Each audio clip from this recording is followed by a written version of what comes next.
Assalamualaikum warahmatullahi wabarakatuh. Halo sahabat Misteri Mbak Suci, kembali lagi bersama saya Suci di channel Misteri Mbak Suci. Wah sahabat, saya lama sekali tidak menyapa sahabat Misteri Mbak Suci ya. Dan banyak juga yang menanyakan kemana nih Mbak Suci kok menghilang katanya gitu. Terus banyak juga gosip-gosip di luar sana terkait saya ya.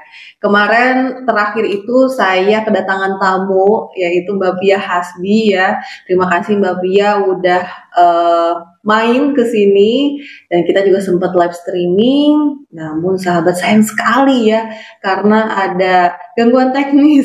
Jadi suaranya itu kemerosok gitu ya. Nah, kemarin kita sudah bahas terkait isu-isu itu sahabat ya. Jadi udah clear, udah kita luruskan gitu ya.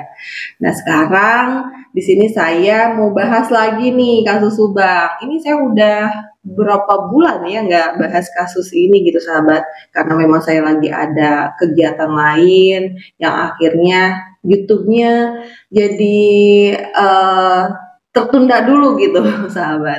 Nah sahabat, di sini saya tidak sendiri, nanti saya ditemani Pak Wawan juga. Pak Wawan di balik kamera seperti biasa sahabat. Jadi kita mau ngebahas soal apa nih?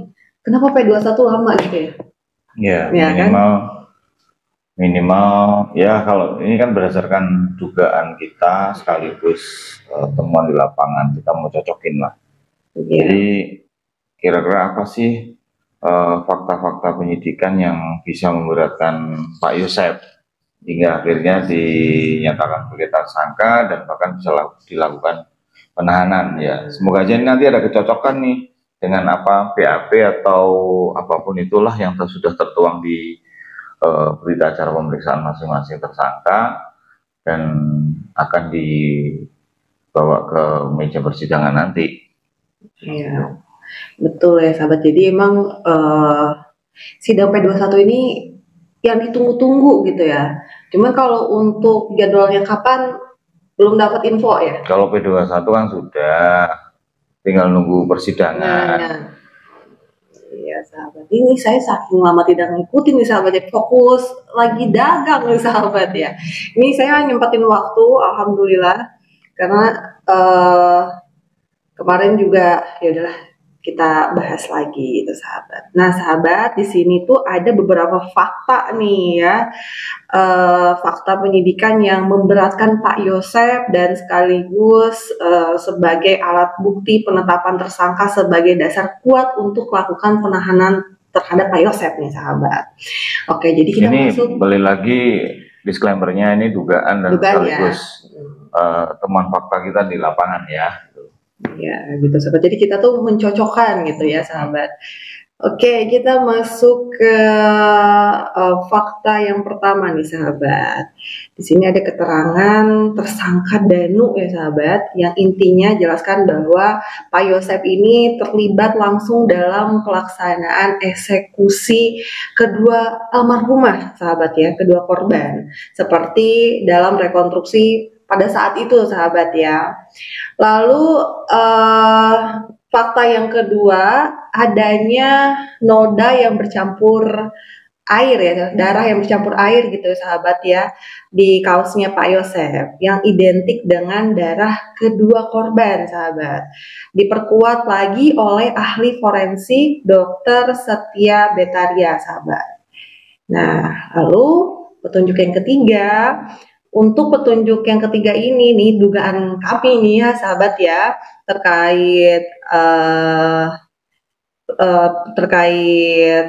dugaan kita ini tuh, yang pertama ini terkait video CCTV nih sahabat. Jadi video CCTV milik toko fotokopi yang di depan SMA 1 Jalan Cagak tuh sahabat ya. Jadi ada tertangkap CCTV sosok seseorang lah ya, seseorang yang nyebrang dari SMA 1 Jalan Cagak ke TKP di jam-jam krusial. Jamnya jam berapa? Ya jam krusial lah ya.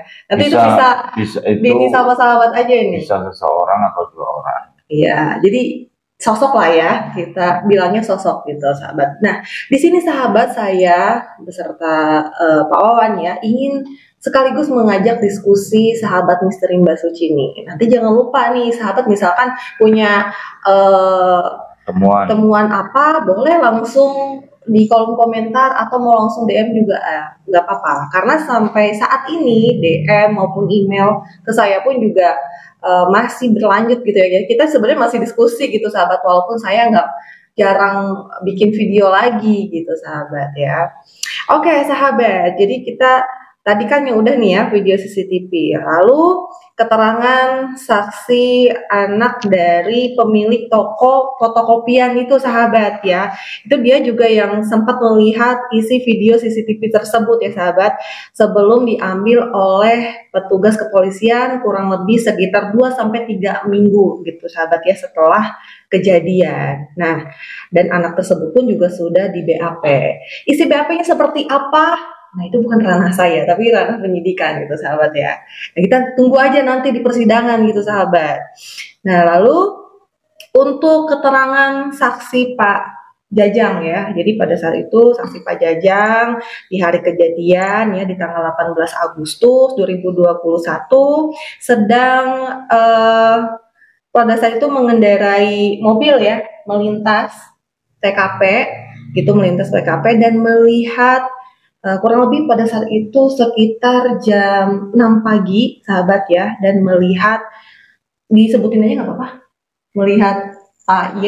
Iya. Nah, ya, melihat Pak Y ya, Pak Yosef sedang turun dari pintu gerbang SMA 1 Jalan Ciaga sahabat. Jadi posisinya lagi nurun gitu sahabat ya, dan itu posisinya mau nyebrang gitu sahabat. Tidak disebutkan kalau nyebrang, cuman jalan doang ya waktu itu ya. Nah, jadi pada saat itu Pak Yosef kan ditanya ya ciri-cirinya pakai apa aja gitu ya. Nah, Pak Yosef itu pakai jaket merah polos, topi merah, celana warna gelap katanya gitu ya. Ini yang ya kalau toh seandainya memang kesaksian Pak Jajang celana warna gelap masih ada, nggak tahu ya, semoga aja salah. Kan sempat ada beberapa tampilan itu kan celananya beliau kan warna putih kalau nggak salah. Iya, tanda CCTV ya.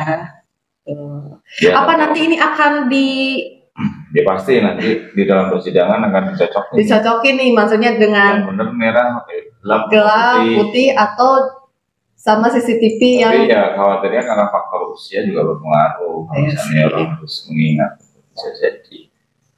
Cuma kalau jam 6 ini kan berarti indikasinya kan mungkin setelah kejadian Raja Pati. Kalau kalau toh memang betul jam 6 ya, kan keterangannya jam 6 lebih kalau dan kondisinya beliau itu kalau salah kan mengendarai mobil.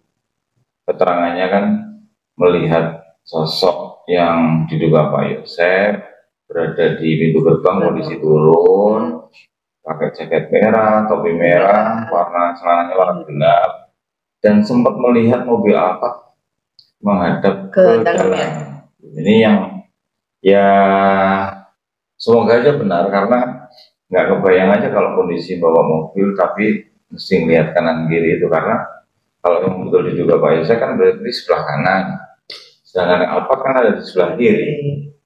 Masa sih bawa mobil terus salah-salah gini?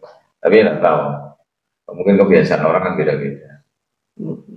Yang agak krusial tuh tentang celana, karena keterangannya kan celana warna gelap. Karena kan dengan adanya CCTV yang beredar pada saat itu, celananya putih ya, warna terang gitu. Yang sempat kita dapatkan itu kan bukan CCTV, yang kita sempat dapatkan itu bukan CCTV sebetulnya, foto jatuhnya. Karena waktu itu ramai banget sahabat. Itu bukan video, kita dapatnya dalam foto. Iya, foto. Gitu di internet tuh udah kesebar banget gitu. Jangankan itu, foto almarhumah juga udah kesebar kan waktu itu ya. Waktu itu ya. Nah gitu. Sampai sekarang nih sahabat, detik ini saya tidak berani tuh melihat gitu ya. Nah, kalau ngomongin tadi soal mobil Alphard yang posisinya ke dalam gitu ya. Berarti belum ini dong manuver. Nah, ya kan? Kalau memang enggak, tapi keterangannya kan jam 6 lebih. Kalau jam 6 lebih. Kalau Pak Ajat itu kan keterangannya juga jam 6 lebih. Jam 6 lebih ya. Entah siapa yang Berarti kalau misalkan kayak gitu masih ada pelaku di ya TKP? bisa pelaku, bisa mungkin orang yang berkenan membantu. Oh, iya. Oke, Tapi kalau emang jam 6 sekian, ya kalau toh memang keterangan Danu awal kan menyebutkan seperti dia pulang jam pertama kan bilang subuh sesuai keterangan Bang Topan. Tapi rupanya kan sempat ada informasi berubah jam 7. Berarti kan di posisi itu Danu masih ada di lokasi. Apa memang benar? Oke, lanjut. Oke, sahabat. Nah, tadi itu dia ya, sahabat, yang di atas tadi itu adalah dugaan dari kami beserta tim ya. Jadi kita itu mencocokkan nih, sahabat, hasil temuan kita di lapangan gitu ya, dan fakta-fakta apa aja yang beredar gitu, sahabat ya. Nah, sahabat Misteri Mbak Suci, situasi tersebut diperkuat oleh opini masyarakat ya, sahabat ya. Masyarakat Indonesia ya, apalagi yang dengan ada bahasa apa ya, poligami, suami yang berpoligami atau istri kedua gitu, sahabat ya. Nah itu jadi udah mencurigai dari awal nih, oh iya Pak Yosef itu kan punya istri kedua gitu-gitu ya. Jadi udah mencurigai dari awal nih gitu, sahabat, dan menuduh sebagai pelakunya gitu. Dan sebenarnya banyak kejanggalan-kejanggalan sih ya di awal itu ya, yang kita temukan di lapangan gitu kan ya, berdasarkan warga sekitar gitu, sahabat. Ya kita kan orang timur, biasanya kalau udah tahu oh orang punya istri dua itu kan udah langsung konotasinya udah negatif. Betul. Negatif buat si suaminya, negatif juga buat istri kedua, itu udah manusiawi sekali. Jadi di saat memang setelah kejadian itu terus akhirnya berkembang informasi tentang keberadaan istri kedua, ya otomatis opini masyarakat semakin mengarah ke Pak Yosef, dan itu wajar dan itu nggak bisa dipungkirin gitu. Terlebih ditambah dengan itu tadi yang temuan tentang noda darah dan bercampur air di kaos. Terus ada lagi malah informasi sempat di saat Pak Yosef pulang dari Polsek datang balik lagi ke TKP, itu mau sempat pesan ke Pak RT, Pak RT titip ya, saya mau menenangkan diri. Diperkirakan orang menenangkan diri itu mau meninggalkan lokasi jauh, terupanya Pak Yosef itu melangkah ke SMA 1 karena di sana kebetulan berkumpul ada keluarga besar dari Pak Mul, ada di sana, jadi ketemu di sana lah, intinya menjauh ke sana. Karena memang di depan TKP pun banyak. Itu sempat ada beberapa opini bahwa Pak Yusuf dipikirin malah mau kabur, gitu loh. Malah jadi kenapa kok malah pergi ninggalkan gitu TKP, ya? Ninggalin TKP kenapa? Kondisi kalau nggak salah Pak Kades pun juga sempat beranggapan, kok aneh sih, kok lagi berduka kok malah meninggalkan TKP gitu. Ternyata memang kondisinya beliau ada di pindah ke SMA Sanjaka itu, dan kebetulan memang banyak petugas di sana. Nah, terus diperkuat lagi nih, sahabat ya, yang kita dengar nih, sahabat. Jadi pas waktu hari kejadian itu posisi jenazah udah dibawa mobil ambulan, terus Pak Yusuf juga udah naik mobil ya pada saat itu ya. Ya, dan kaca mobil tuh dibuka, sahabat. Terus Pak Yosef dadah-dadah ke ibu-ibu di sekitar. Nah itulah yang makin bikin curiga, loh kok malah. Jadi gini, bukan curiga, jadi kesel, warga sekitar itu jadi kesel. Ini orang berduka tapi kok naik mobil, mobil anggota kepolisian, mau dibawa ke polsek saat itu. Dia sempat nyapa lah, tujuannya dia mungkin nyapa, cuman cara nyapanya aja yang salah, nggak pas ya, nggak pas. Jadi sempat melambaikan tangan sambil senyum kayak gitu. Tapi kalau melihat karakter Pak Yosef ya, kita dari awal ketemu gitu kan, adalah mungkin sebenarnya Pak Yosef memang orangnya kayak gitu nggak sih? Ya gimana ya, sama halnya waktu rekonstruksi kemarin waktu kayak gitu kan. Iya benar. Orangnya kan bersikapnya nothing tulus gitu. Jadi seakan-akan memang kalau kasar ngomong tuh kayak orang merasa nggak bersalah gitu. Ya apa mungkin sudah di tahap ikhlas? Bisa, atau mungkin memang karakter beliaunya seperti itu kan, nggak tahu. Orang karena saking bingungnya waktu di TKP itu, terus akhirnya apa warga bisa jadi, atau mungkin bisa jadi warga salah menafsirkan, bisa aja. Iya.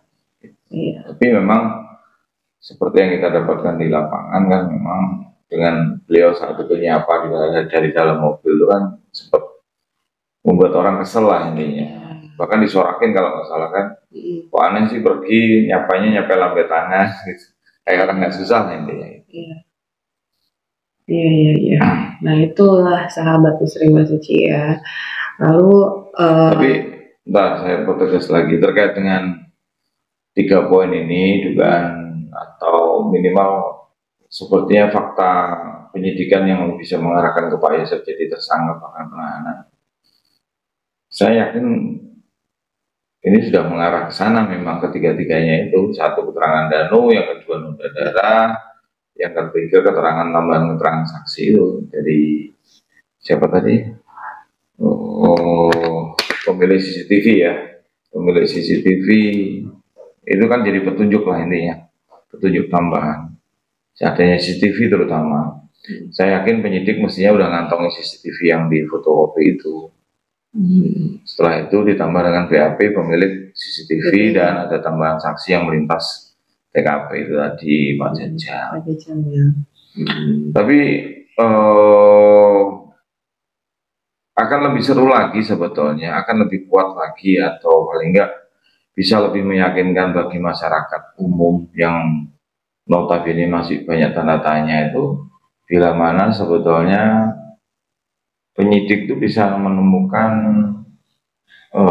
petunjuk baru atau barang bukti baru terkait dengan CCTV. Coba yang tadi saya catat itu kan ada beberapa CCTV yang mestinya mudah didapatkan oleh penyidik saat itu. Betul.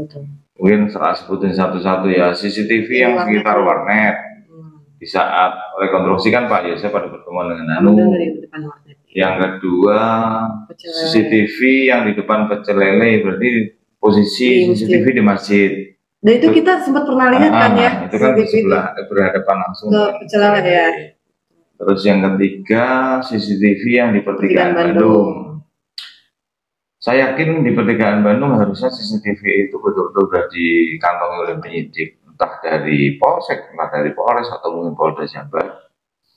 Kenapa? Karena kita sempat temuin kan ada dua saksi dua pedagang yang dijadikan saksi atau dimintain keterangan oleh penyidik saat itu, di saat mereka itu melintas di pertigaan Bandung sekitar jam 12 sampai jam 1 lah kalau nggak salah. Mereka itu kan pulang tuh, kalau orang dagang tengah malam pulang tuh. Nah, saat pulang ini tertangkaplah CCTV dan sempat dimintain keterangan kan itu berulang kali. Nah, logikanya kalau memang pedagang itu lewat jam 12 sampai jam 1, harusnya saat Danu sama Pak Yosef setelah ketemu di Pecel Lele kan mereka naik motor beriringan ke TKP. Ya anggaplah kurang lebih mungkin sekitar jam 10-an atau lebih atau kurang. Harusnya tertangkap di situ CCTV satu. Terus di titik yang sama, di pertigaan itu juga, kan Danu di dalam rekonstruksi kan sempat pulang arah dari TKP kan menuju rumah pagi.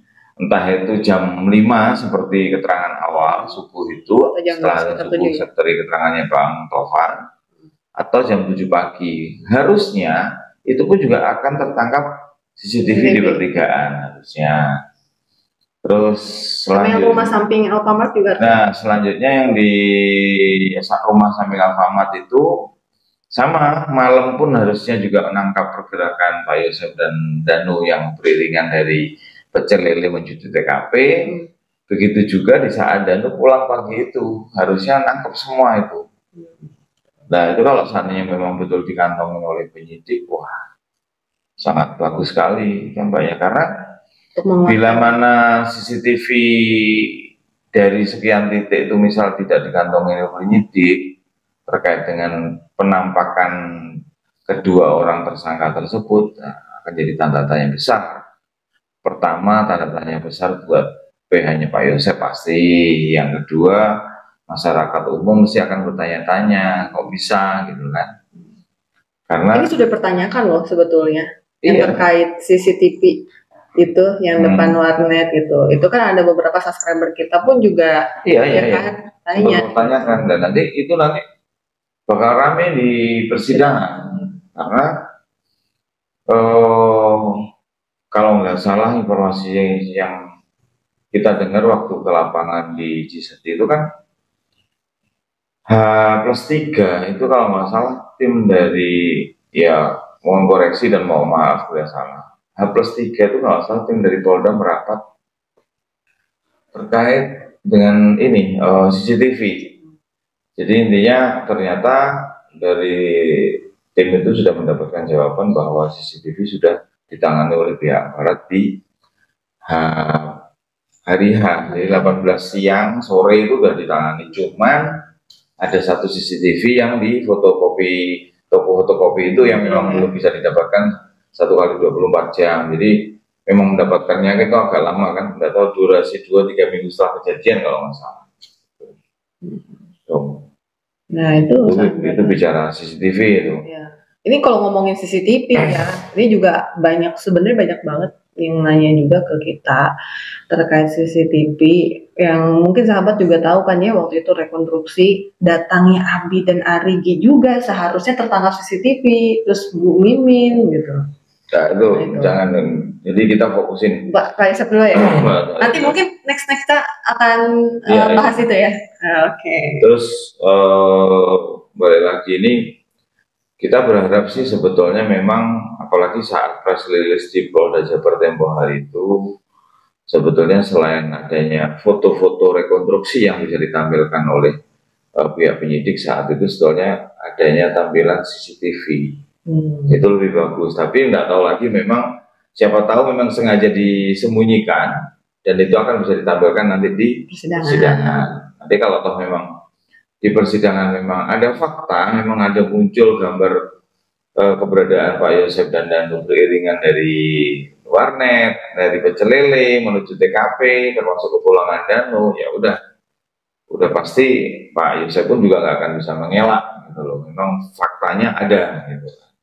Cuman karena mungkin sekarang di CCTV belum terpublish atau memang belum diungkap, ya kita tunggu di persidangan. Semoga saja nanti kejaksaan, minimal kan nanti kejaksaan tuh yang mungkin sudah ngantongin barang bukti yang sudah diterima, serah terimakan oleh pihak penyidik Polda Jabar lah, itu nanti bisa menampilkan.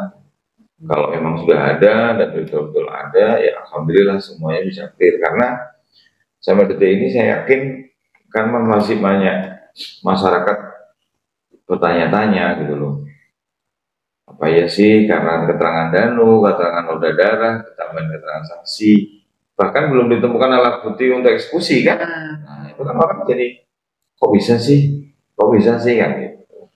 Ya wajar. Ya kita orang sebagai yang awam hukum ya coba kita ikutin sampai persidangan nanti. Karena nggak ditemukannya alat untuk eksekusi itu aja udah, waduh, PR besar. Ya semoga lah nanti. Alat dan itu handphone. Ya handphone. Bahkan handphone Bu almarhumah Bu Tuti kan juga nggak jadi bahan pembicaraan selama ini. Iya, selama ini kan ramai kan yang Amel ya. Amel aja kan 3 unit itu. Ya itu PR besar lah buat penyidik Polda ke depan. Apalagi sekarang kalau yang kaitan dengan Pak Yosep ya tinggal bagaimana nanti pembuktian aja. Ya semoga aja dari CCTV itu paling udah nggak bisa dielakkan lagi, paling mudah itu nanti. Nah, itu nanti kaitan dengan durasi masih cukup? Udah 24 menit sahabat nggak kerasa.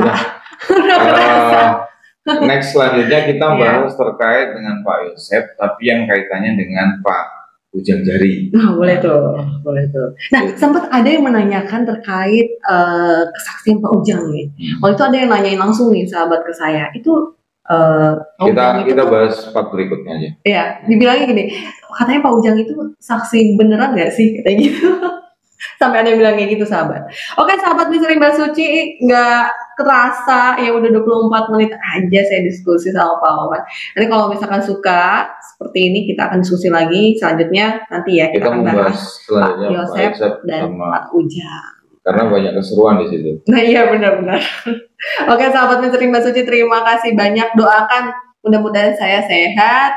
Pak Wawan juga ya, kita bisa datang ke persidangan, betul nggak? Nah, tapi kita lihat nanti lah ya, mudah-mudahan dikasih jalannya. Oke sahabat misteri Mbak Suci, terima kasih banyak. Semoga sahabat dimanapun berada sehat selalu, dilancarkan rezekinya, dilancarkan segala urusannya.